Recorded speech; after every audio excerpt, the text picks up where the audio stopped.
من قبلكم لعلكم تتقون আল্লাহ রাব্বুল আলামিন বলেন হে মানব জাতি ইয়া আইয়ুহান নাস হে মানব জাতি শুধু মুসলমানদেরকে কিন্তু বলেন না কাদেরকে বলছেন পুরো মানব জাতি যত মানুষ আছে নবী আদম থেকে কিয়ামত পর্যন্ত যত মানুষ পৃথিবীতে আসবে আল্লাহ সব মানব জাতিকে বলে দিচ্ছেন কারণ কিয়ামতের ময়দানে যাতে খ্রিস্টান ইহুদি নাসারা হিন্দু বৌদ্ধ না বলতে পারে আল্লাহ তুমি তো আমাদেরকে ইবাদতের কথা বলো না তুমি তো খালি মুসলমানদেরকে বলছো নামাজ পড়ো যারা ঈমান আনছে তাদেরকে নামাজ পড়ো যাকাত দাও হজ করো আর ভালো পথে চলে এটা বলছো আমরা তো খারাপ পথে ছিলাম যার কারণে আমাদেরকে বলো না আমরা তো তোমাকে বিশ্বাস করি আমাদেরকে তো বলো না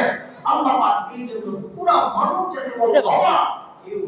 পুরো মানব জাতিকে আল্লাহ রাব্বুল আলামিন বলে দিলেন হে মানব সকল প্রত্যেকে আল্লাহর ইবাদত করো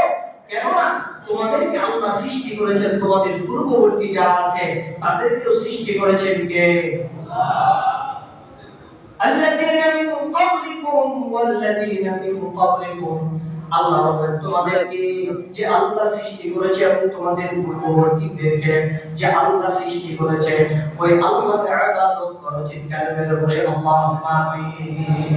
আল্লাহ আমাদেরকে আল্লাহর ইবাদতের মধ্যে থাকার তৌফিক দান করুন বলে আমিন কারণ ইবাদত ছাড়া মুক্তি নাই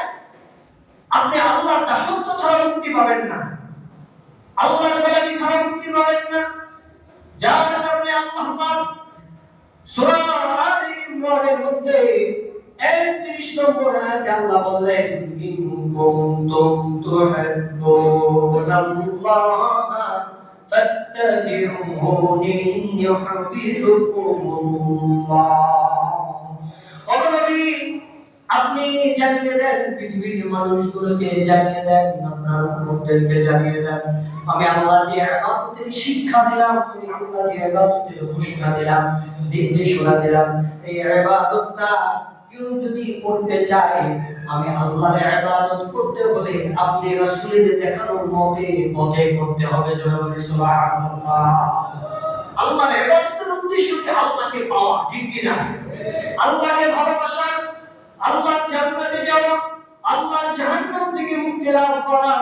আল্লাহর আযাব থেকে নিজেকে বাঁচিয়ে রাখা আল্লাহর রহমতের হকদার নিজেকে বানিয়ে নেওয়া এটাই হচ্ছে আল্লাহর ইবাদতের উদ্দেশ্য ঠিক কি না হ্যাঁ ইবাদত করে কে কি চায় যে আপনি জাহান্নামে যেতে চান কথা বলেন চাই কে আমরা যারা নামাজ পড়ি রোজা রাখি হজ করেন যাকাত দেন ভালো কাজ করেন খারাপ কাজ থেকে নিজেদেরকে ফিরিয়ে রাখেন উদ্দেশ্য হচ্ছে একটা আল্লাহর রাজাত হাসিল আর জান্নাতে যাওয়া ঠিক কিনা পাশে আরো একটা থাকে খাই জাহান্নাম থেকে নিজেকে বাঁচিয়ে রাখা ঠিক কিনা জান্নাতে যে ব্যক্তি যেতে চায় সে তো অটোমেটিক জাহান্নাম থেকে বাঁচতে চায়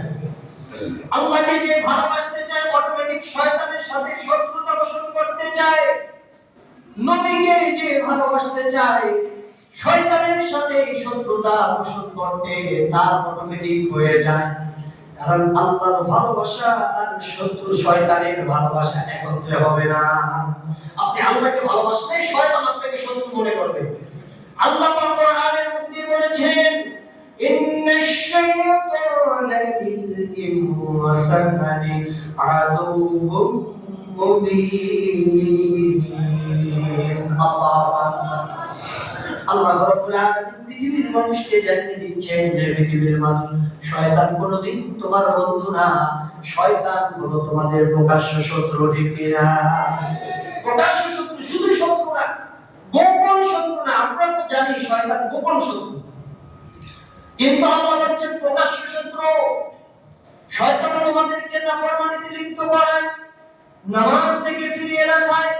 হজ করা থেকে ফিরিয়ে রাখে ভালো কাজ থেকে ফিরিয়ে রাখে খারাপ কাজের দিকে ধাবিত করে মা শয়তান মানুষকে খারাপ কাজের প্ররোচনা দেয় যার কারণে আল্লাহ বলেন পৃথিবীর মানুষ শুনে নাও শয়তানকে তোমরা বন্ধু মনে করো কিন্তু আমি আল্লাহ ঘোষণা করলাম শয়তান হলো তোমাদের প্রকাশ্য শত্রু শয়তান প্রকাশ্য শত্রু আল্লাহ যদি বলেন শয়তান তোমাদের শত্রু এই কথায় কোনো সন্দেহ আছে না না কথা বলেন আছে থাকার কোনো সন্দেহ আছে মানে সন্দেহ আছে কি নাই এর সন্দেহ থাকার কোনো সুযোগ নাই আল্লাহ যদি বলেন শয়তান তোমাদের প্রকাশ্য শত্রু অর্থাৎ শয়তান তোমাদের প্রকাশ্য শত্রু। কিয়ামতের ময়দান যেদিন কায়েম হয়ে যাবে, মানুষগুলো ধাপে ধাপে বুঝতে পারবে যারা শয়তানের পদঙ্ক অনুসরণ করেছে, শয়তানের পথে চলেছে, এমন মানুষগুলো কিয়ামতের ময়দানে বুঝতে পারবে,